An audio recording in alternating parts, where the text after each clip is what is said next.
ഞങ്ങൾ ജൂലൈ മാസത്തിൽ ബാംഗ്ലൂർ കോയമ്പത്തൂർ ട്രിപ്പിന് പോകാൻ നിൽക്കുകയാണ്. ബസ്സിന് വേണ്ടി വെയിറ്റ് ചെയ്ത് നിൽക്കുകയാണ്. ബസ് വന്നു, ബസ്സിൽ കയറി.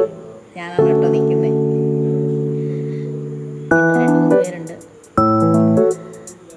സ്ലീപ്പറാണ് ബുക്ക് ചെയ്തിരുന്നത്. രാത്രിയായി, എറണാകുളമൊക്കെ ആയി എന്ന് തോന്നുന്നു. ബസ്സിലിരുന്നിരുന്ന് മടുത്തു. റോഡ് നല്ല പണിയൊക്കെ ആയതുകൊണ്ടേ നല്ല കുഴി ചാടി കുത്തി മറിഞ്ഞാണ് പോകുന്നത്. പിന്നെ ഉറങ്ങാനൊന്നും പറ്റില്ല.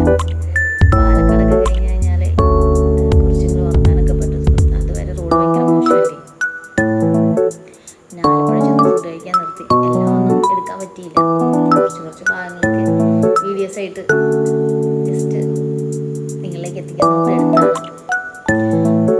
ബാംഗ്ലൂർ തന്നെ ഒരു 2-3 വർക്കുണ്ട്. 3 കപ്പലുണ്ട്. അതിൻ്റെ ഒരു എക്സൈറ്റ്മെൻറ്റിലാണ് ഞങ്ങൾ പോണത്.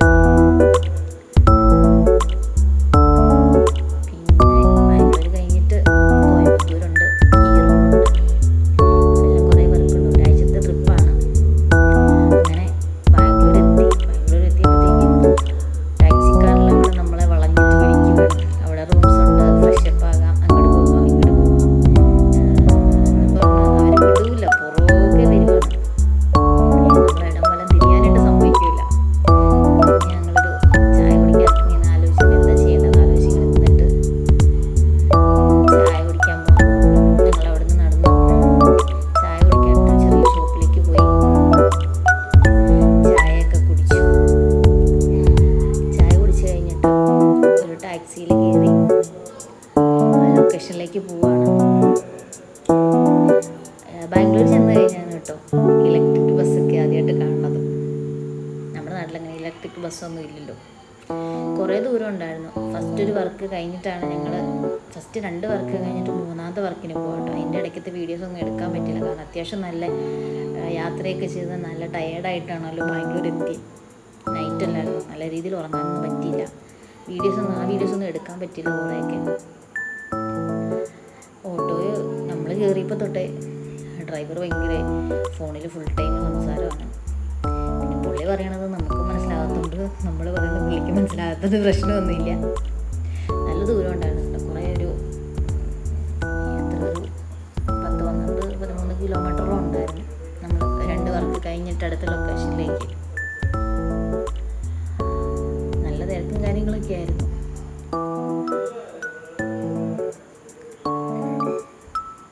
പിന്നെ അവിടെ ചെന്നിറങ്ങിയപ്പോൾ മൊത്തം മലയാളീസാണ് കേട്ടോ. എല്ലാവരും മലയാളീസാണ്. കർണാടകയിൽ ചെന്നിട്ട് കർണാടകയിലുള്ള ആൾക്കാരെ കാണുവാനില്ല. മൊത്തം മലയാളീസാണ്. അങ്ങനെ ഒരു സിഗ്നൽ എത്തി. സിഗ്നലിൽ കുറച്ച് നേരമൊക്കെ വെയിറ്റ് ചെയ്ത് കിടന്നു. എവിടെ നോക്കിയാലും മലയാളീസേ ഉള്ളൂ.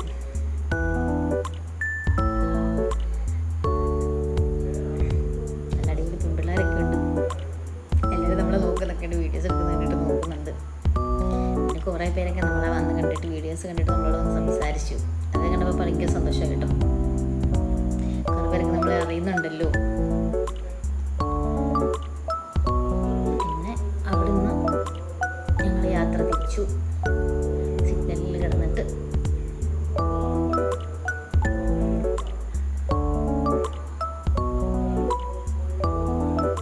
ഞങ്ങൾ 2-3 പേരുണ്ടായിരുന്നു കേട്ടോ. അവരൊന്നും വീഡിയോസിൽ മുന്നിലേക്ക് വരാൻ താല്പര്യപ്പെടില്ല. ഫസ്റ്റ് ടൈമാണ് കേട്ടോ വീഡിയോ എടുക്കുന്നത്. നമ്മൾ പോകുന്ന ഓരോ സ്ഥലങ്ങൾ ഓരോ യാത്രയൊക്കെ നിങ്ങളിലേക്ക് ജസ്റ്റ് കാണിക്കാമെന്ന് ഓർത്ത് എടുത്താണ്. നമ്മൾ കസ്റ്റമറുടെ ലൊക്കേഷനിൽ എത്തി. ഇതാണ് കേട്ടോ റൂംസ്. ജസ്റ്റ് നിങ്ങളെ കാണിക്കാം.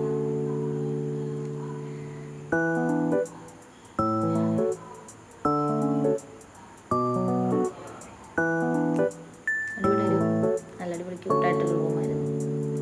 ഫുള്ളായിട്ട് കാണിക്കാം കേട്ടോ. ഇതാണ് നമ്മൾ വർക്ക് ചെയ്ത റൂം. ഓൾറെഡി അതിൻ്റെ വീഡിയോസ് നമ്മൾ നമ്മുടെ പ്രൊഫൈലിൽ അപ്ലോഡ് ചെയ്തിട്ടുണ്ട് കേട്ടോ. പിന്നെ നൈറ്റ് ഞങ്ങൾ അവിടുന്ന് നല്ല രീതിയിൽ ലേറ്റ് ആയിരുന്നു. അവിടുന്ന് നമ്മൾ കയറിയത് ഇലക്ട്രിക് ബസ്സിനായിരുന്നു. അവിടെ നമ്മൾ കോയമ്പത്തൂർക്ക് പോവാണ്. നല്ല ബ്ലോക്കാണ്. ബാംഗ്ലൂരിൽ നിന്ന് നമ്മൾ കോയമ്പത്തൂർക്ക് പോവാണ്.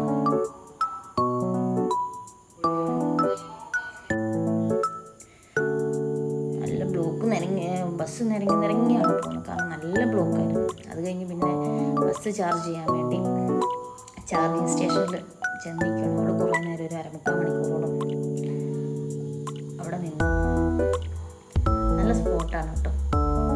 തമിഴ്നാട് എത്തിയിട്ടാണ് ചാർജിങ് സ്റ്റേഷന്.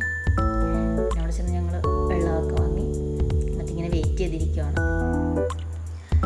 ഇനി അടുത്ത വിശേഷങ്ങളൊക്കെ കോയമ്പത്തൂർ ചെന്നിട്ട് അടുത്ത വീഡിയോ ആയിട്ട് അപ്ലോഡ് ചെയ്യാം കേട്ടോ. ബൈ.